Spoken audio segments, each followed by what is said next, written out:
Welcome to Idol Talk. I'm Amanda Winkle. I'm Katie Pride. And we're down to the top 3. Can you believe it? No. But first we had to say goodbye to Big Mike. Bye-bye. And it was his time. So this is okay. Alright, so on last night's show, we had the judges picking one song for the contestants, and we had the idols picking another song.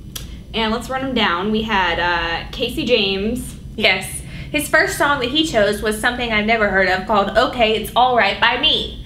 And just like Amanda and I and the judges all said, the song was just alright for us. Yeah. Because it was nothing special and he really wasn't bringing his competitive presence to that song. It really was kind of a thumbs down. It was way down. Yeah. And then we had Daughters, which Randy and Kara selected, and that was another snooze fest. Yeah, they did say that it was a great song for him, which I agree, and it was good. His voice sounds great, but still, it just was like easy playing up there, like we're at a show, like we're at a talent show or something. Well, it's a talent show, but it wasn't that good. I wrote a blog yesterday on jacksonville.com/idletalk, and I said that they should have picked a different John Mayer song, like Waiting on the World to Change, like something upbeat and like that the crowd could get into. That's true. So overall, the picks for Casey were boring and didn't really do anything to push him further in the competition. And then we had Crystal, who she picked Come to My Window by Melissa Etheridge. And I thought this was good because it's like in her money spot kind of, and she brought the harmonica back out, which we haven't seen since like semifinals, I think. So that was good. And then we had Ellen picking Maybe I'm Amazed by Paul McCartney for Crystal, which I was excited to see. And it was really good. I thought it was really good. She had good vocals. The judges said good vocals, that she showed new parts of her voice, and without the instrument on this song, it was a really big risk. She just sang with her mic, which was really cool to see.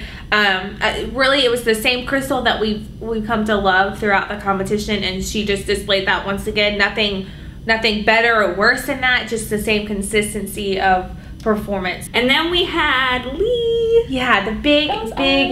This was a game-changing, table-turning kind of episode for him.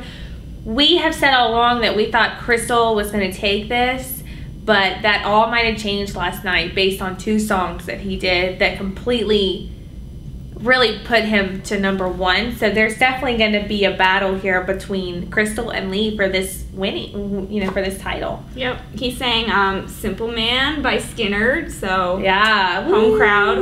We were all loving that here in Jacksonville. He did great, and the judges' comments were, Randy, you're ready to win this. He finally actually came out with confidence last night. They had a hometown visit this past week. So I could tell a total difference in Lee's demeanor. He seemed more confident in what he was doing. He seemed like he was more relaxed, and he just smiled more. And I think that really helped him last night. Just not really, he's humble as always, but he actually just was like, I can do this, and I'm going to show you that I can. So Simple Man was great.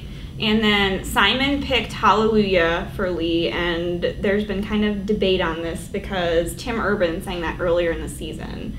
Now obviously Lee's version just blew Tim's out of the water because he was backed with a choir. Yes, the gospel and it was choir. very big.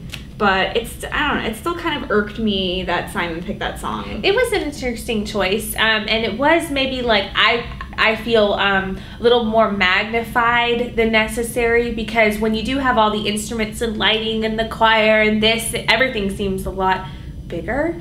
But he did do awesome regardless, and he had a lot of soul and heart in this one, and it really seemed like he was all right, I'm just gonna give it my all. I know I'm good now, and I can show them that I'm good. So I think he had a moment last night. Had the moment, and yes. this is what's going to propel him forward. And let's just go ahead and name our prediction. Obviously, Casey is going to go home. We don't have any doubts about this, and then we're going to have final 2. Crystal and Lee, we think it's going to be. But the danger in the past, when a contestant gets all this praise heaped on them at the end, it seems like they're the ones that go home. Adam Lambert, David Archuleta. Clay Aiken. Yeah, The biggest upset in Idol history. Yeah. So you never know with America and what's going to happen here. So Lee's getting all this praise. He's doing really good. But it could backfire on him because then Crystal's fans could be like, I need to vote. So right, and we were discussing overall Crystal has remained consistent throughout the entire competition. Lee has not. Lee has kind of gone up like this. Crystal has also gone up as far as improving. But when you look at the contestants' work as a whole, Crystal has been the one that has remained the most consistent, and kind of you can rely on her to be good. Yeah. Lee has just kind of burst out of this like cocoon, and now the chips will fall next week. Yep. So it's probably going to be rocker dude versus rocker chick, and that would be awesome. So can't wait to see what happens. Yeah. And of course, we will be covering all of the finale on Idol Talk here, so stay tuned. We'll see you next week. Bye-bye. Bye. Big Mike. Bye-bye. And it was his time. So, this is... Okay.